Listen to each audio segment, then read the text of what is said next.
Good news, good people, good life. Los Banos today. Good morning, Los Banos. My name is Dave Hogue, and welcome to the Los Banos Today morning show. The morning show is brought to you by the Boys and Girls Club. The Boys and Girls Club of Merced have moved into Los Banos, and you can register your kids with the Boys and Girls Club by going to their website, bgcmerced.org, bgcmerced.org. And we'd like to welcome you once again to the morning show.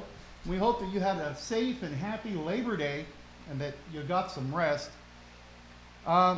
With me today is former mayor and owner of Espanas Restaurant, Bar and Grill, Southwest Bar and Grill, Mike Amabile.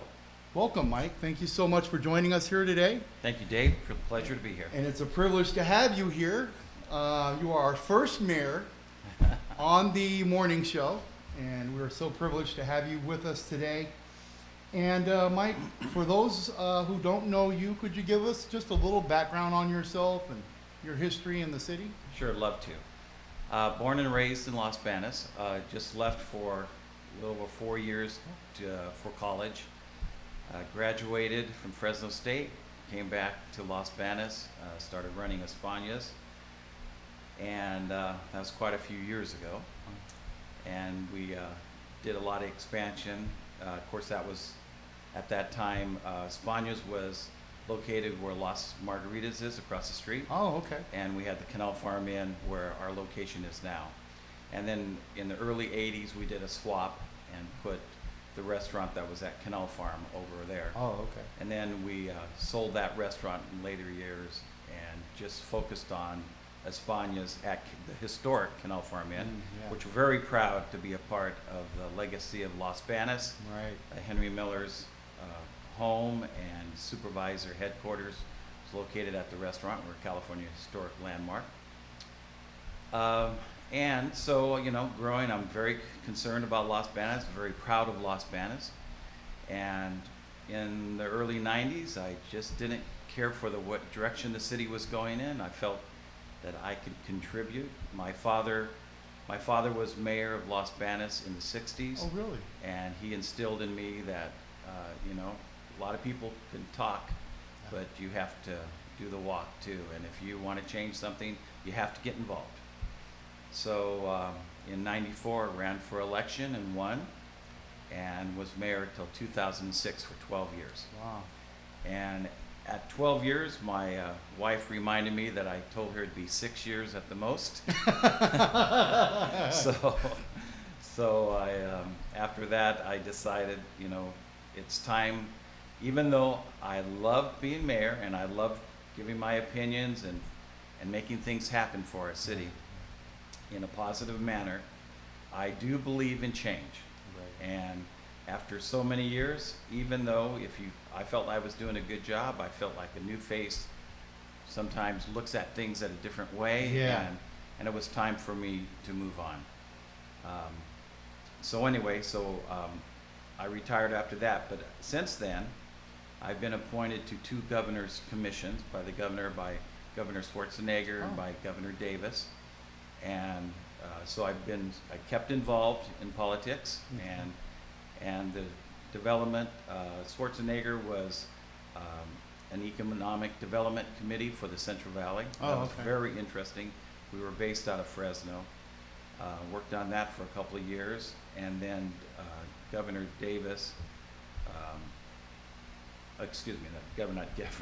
Governor Brown. Governor Brown appointed me to the DLA, which is the Designated Local Authority, which is the organization that was created by the legislature to close down the redevelopment agencies throughout California. Okay. That's So I'm chairman of that agency, and we're closing down the Los Banos Redevelopment Agency and the City of Merced's Redevelopment Agency. So it's about $165 million between both agencies that our job is to all the assets of those 2 agencies to give back to the public in form of to a taxing agency like a school district or a city, on and on, or to sell the property and to distribute the monies to all the taxing agencies in Okay. the county. So that's what we're doing now. So Okay. for an example, the community center in Los Banos. Yeah. The land it was on was owned by the city, but the building was built by redevelopment agency funds. Oh, interesting. So that was very interesting, the way that was worked out. Okay. So we had to, I wanted to get involved because I wanted to make sure there was no hiccups, that building would be given to the city of Los Banos free and clear without a mortgage on it. And we did that at the beginning of this year. Wow. And so now we're working on the rail trail, which was redevelopment agency project, and other buildings. Actually, one of the very first ones we worked on was the annexes for the police department. That was an easy one, and we got that gifted over to the city, and then we've had a lot of work in Merced. Merced was much more complicated, a lot of contaminated properties and things like that we've been working on, but we're getting it all cleared up, and things are going good, and we're starting to wind down a little bit on that. That started in 2012. So I've been busy with that, and I'm also chairman of the West Side Community Foundation, which is a nonprofit foundation that promotes Gustine, Los Banos, and Dos Palace. We work with education and just the betterment of the citizens Right. of the West Side, basically. Okay. So I've been very busy. Of course, the restaurant is a 7-day-a-week business, and I would imagine you Yeah. have a very busy lifestyle. You're dealing in multiple cities. You've taken on a large responsibility. I never heard about where the funding was coming from a lot of these that you've just spoken about, the community center and these projects that you're involved in. I did not know that was basically the money coming from the closing of those offices. So that's amazing that you guys are doing that. so in '96, while I was mayor, the city council and myself, we created the redevelopment agency. The way redevelopment agencies work, it's very interesting. When you establish an agency, you set a base for all the property tax. So in '96, we set what is the property tax this piece of property is paying in '96. Anything that is developed after that base has been established, that increment of the property tax goes to the redevelopment agency to redevelop other portions of Right. blighted areas in our community. So for example, let's look at the Target Center. Okay. So that was an alfalfa field since the 1800s. Oh, wow. Had a very, very low tax on it because it didn't change hands. The same family owned it. So then Larry Anderson comes in, buys it, builds the homes. That was one of the deals we made when we allowed Larry Anderson to build the homes behind Target. And this was my philosophy as mayor. Anytime there's any type of growth, especially housing growth, it has to contribute to the existing citizens of Los Banos. So we said, well, what do we need? We need retail. And so he brought in Target, and at that time Lowe's was there. And so that piece of property went from a very low tax base to, I think it was worth $45 million. Wow. So all that increment from the low to the 45 million, that 1% went to the redevelopment agency. We used that to buy the railroad corridor. We did that to develop other areas. Right. We had job creation monies that was available to businesses, and that's how that works. It's very interesting. And Yes. unfortunately, I was against the government closing the RDAs down. That I thought it was a really great tool for cities. Some cities sort of went overboard and did things a little shady, but not Los Banos. Los Banos was good. But, and that was part of the reasons why they closed it down. But anyway, now the legislature has already passed that they allow cities to create RDAs again. It's a different model, Okay. but it's available again. Oh, wow. Well, that's interesting. And So, talk about your thoughts on crime right now in our city. Are the police getting enough in the budget, and how does that is that coming from the same tax dollars you're talking about over there, or Well, let me tell you a little bit the perils of cities. Since cities began, the way the government funded cities, and I'm talking about government, I'm talking about the state, okay, was mostly through property tax. Okay. So it was a very stable money source. Property taxes didn't change that much. Even when the economy went down, they stayed the same. oh, And the city got its money a couple of times a year back then. And they knew exactly what they were going to get, if not more. Okay. Because when things got developed, more property tax would come. right. So in the 80s, the government changed the model of how cities were funded from mostly property tax to mostly sales tax. So that's why you saw many cities putting in a lot of car dealerships, and you'll see the hub of car dealerships in a city, because now they had to rely on sales tax Right. to get most of their money. So, and Los Banos was no different. And that's one of the reasons why we went after retail in the past. So now, our money comes from 1% comes of the sales tax goes to the city for its general fund. A half cent of the sales tax goes to Measure P, which was passed in the early 2000s for the police department. And now the city is looking at Measure H to fund another half cent. It's a general bond tax, which is a little bit different than Measure P, but the city has passed an ordinance to where the money's going to go, and it's mostly going to go to fire and police. I've always said that, we work and we live our lives, but if you don't feel safe going to the grocery store, not too much else matters. Yeah, that's true. And so that's, public safety needs more money. It costs a lot of money to run public safety departments in cities now. The equipment costs a lot of money. The employees are risking their lives, and we can't live without them. And the more we have, the better we are. I'm supporting Measure H.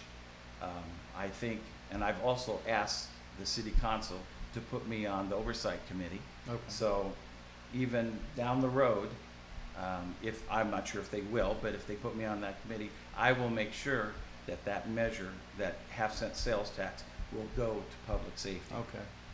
I think that because this is our town and we have Right. to take care of it. So the police department needs more. Crime is up. You can look at statistics a lot of different ways, but we all know it's affecting all of us more than it did 10 years ago. Right. And so that has to be everybody's number one priority, because you have to feel safe in your own community. Right. And that brings us to education. What are your thoughts on, we heard from Dennis Arrayes, he was talking about Sacramento not coming through with the funding for the half and half. They're having a difficult time in that area. What are your thoughts on that, and the lack of, I guess, our schools, or the lack of growth in our schools? Yeah, it's when the state doesn't follow their own rules, it's pretty sad. And I know that the state owes our school district tens of millions of dollars from past constructions that the school district has done. Excuse me. And that is a shame. But growth in our schools is inevitable. And I think the school board is doing an excellent job. We can always do better. And the school teachers, that is a very difficult job. And a lot of new children coming in there, a lot of schools, a lot of different areas you have to go to. But what it all boils down to is education of our children is our future. Right. And I know a lot of times people say, well, my kids have already grown, why am I still contributing? And stuff like that. Well, somebody contributed contributed when your kids were That's right. were young too. And I was so happy that the last election in June, they passed the extension of the proposition for the school board, for the bonding of the school district. That was very important. And what it all boils down to is the citizens have to stay involved. They have to vote. They have to be aware of the meetings. They have to go to meetings. They have to be able to watch them on the internet or TV or whatever the case may be, including the city council. And when things are going in a different direction than you want them, you have to speak up.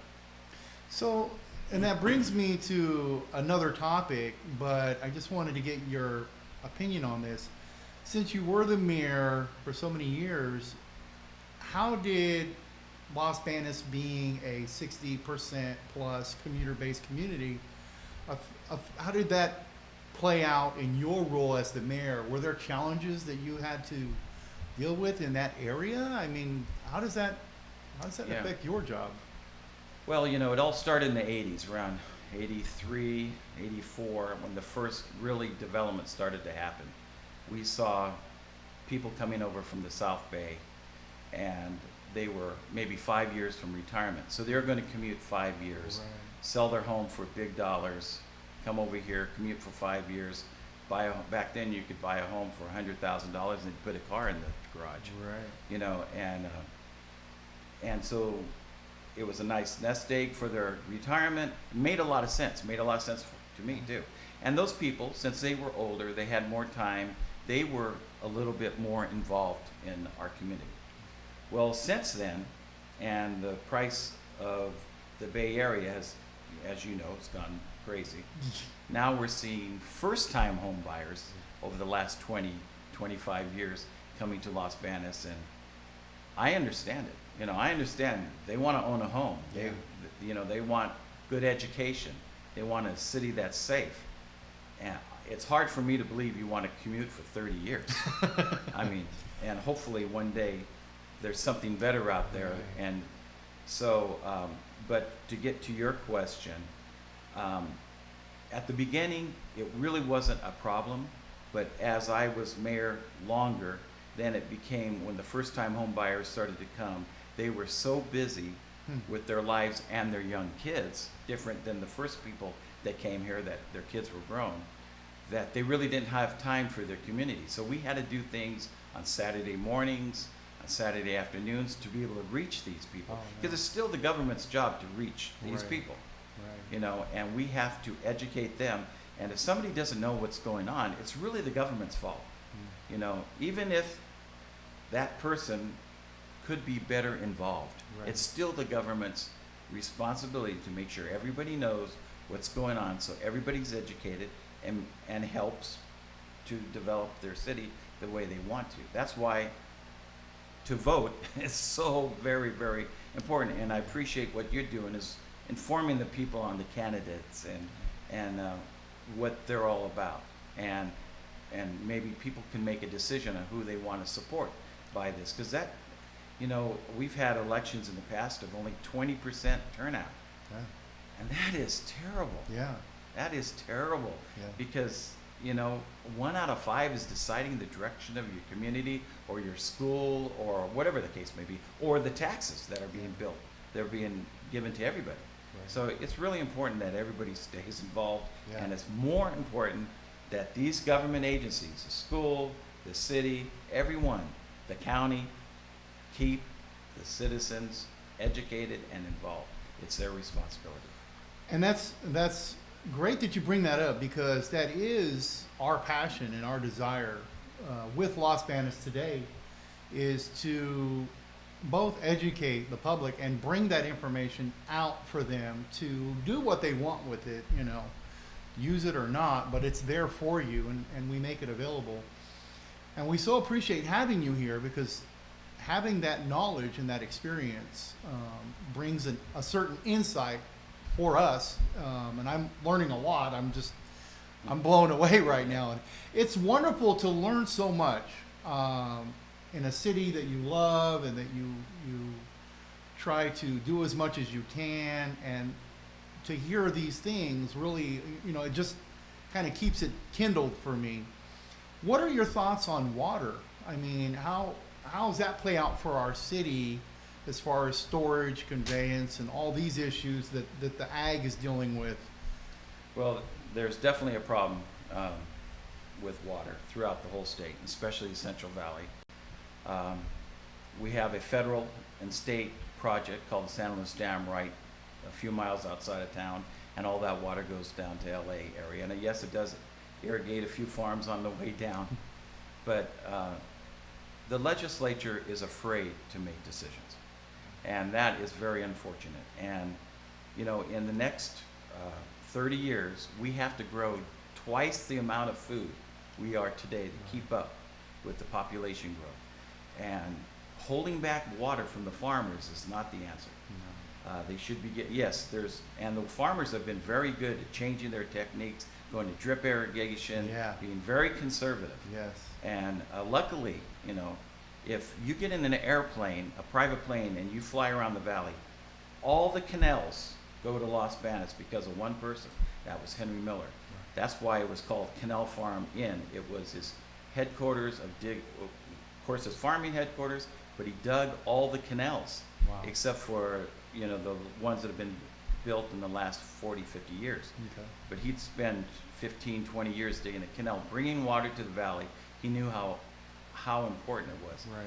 And this is in the 1800s when California was a new state, and most of the government action was on the East Coast, which they don't need canals. You know, it rains all the time there, and there's a canal in everybody's backyard. What do you mean they need water? So here's, you know, the West is growing, and you need water rights. There's all these things that have to be decided.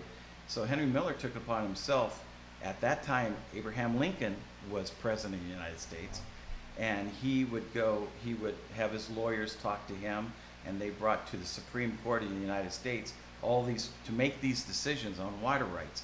If water crosses your land, you have right to get to it, and things like that. And we're still dealing with a lot of those issues, you know, 150 years later. Wow. It's unbelievable. But anyway, now to go to the city, our water comes from underground. It's below the blue clay layer, it's called. So it's over 1,000 feet down. And for eternity, the only organization or company or whatever that ever reached that water was the city. But of course, when water started becoming short, it had a shortage to the farmers. A lot of farmers dug really deep wells because 30 years ago, you'd dig a well 200 feet and you got all the water you wanted. So now they started going below the blue clay level and started becoming in competition with the city and other cities. So most of our water, of course, comes from the Sierras. It gets pushed under the valley and percolates under Los Banos. A lot of it comes also from the Los Banos Creek. We did a study while I was mayor that we did well testings, and we ran water in the summertime, and it was a agreement with CCID we did it with, and we ran water, and we watched the levels of the wells in the farm area if they would go up or not, and they did. So that rocky gravel area that the Los Banos Creek is located on is a filter right to ag water. So where does that water from the creek come from? Is that coming from up north?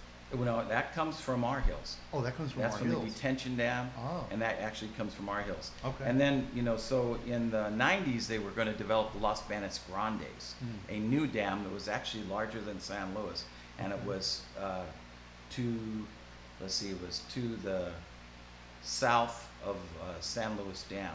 Oh, okay. The environmental was done. They did everything they wanted to do, and then, of course, the state just sat on it, couldn't make a decision. Environmental expired, which cost them $100 million. Oh, my God. Crazy money like that. And now, so that project sort of did. Now, if you look at their projects that are in the works, I think Shasta's number one, to raise Shasta, because that creates a lot more water storage, and they have other projects too. So, so anyway, the city, since we get our water from underground, and we have wells throughout the whole city. And they have to be inspected every day, and there's a lot that goes into that. You know, we have really good water. It could be better, of course, because there's a lot of total solids in our water, which is minerals and things like that, which that's why your glasses spot, you know, when you wash them. And so the hardness of our water is up. But all in all, we have good water, and I appreciate what our city departments are doing to make sure our water stays safe and clean. But the future probably holds a combination of surface water and well water. So in the future, the city's going to have to look at a filtering plant to take surface water. You know, we have canals all over Los Banos, as I told you, and to probably capture some of that water, filter it, and supplement our well water. That's where the future lies. Wow. Well, I've learned a lot today. You've really opened up a lot of doors for us. We appreciate you coming in and taking the time to sit with us and talk with us. And I wish we could keep going, but unfortunately, we are on a time clock. So it would be great to have you back. As we go through these elections, the school board, the city council members, etc. If you could just lend some insight into some of these other things, and maybe talk more about the Canal Farm Inn, Espanas Restaurant, the grounds. That would be fantastic. And just want to say thank you once again. Is there anything you'd like to say before we go? Well, I encourage everybody, and I'm sure the people that are watching this program stay involved, so I might be preaching to the choir, but you know, to just spread the word, to stay involved in your community. Yes, I would love to come back. There's a lot of things we can talk about. Future growth of Los Banos, our community, my philosophies on growth, and why I had the ones while I was mayor and things like that. And people can, you know, take the information and like it or not like it. I'm not running for election, so you can take my opinion and do what you want with it. But it's just good to know both sides of and I'll give you both sides. So I'd love to come back and hope to join you again. That would be fantastic. Thank you so much for Yeah, joining thank you, us Dave. today, Mike. And we'd like to thank everybody for stopping in and joining us. And we look forward to having Mike back. And we look forward to seeing you once again here on the morning show tomorrow with more news and information about your city. Thank you so much for joining us, and we hope you have a pleasant day.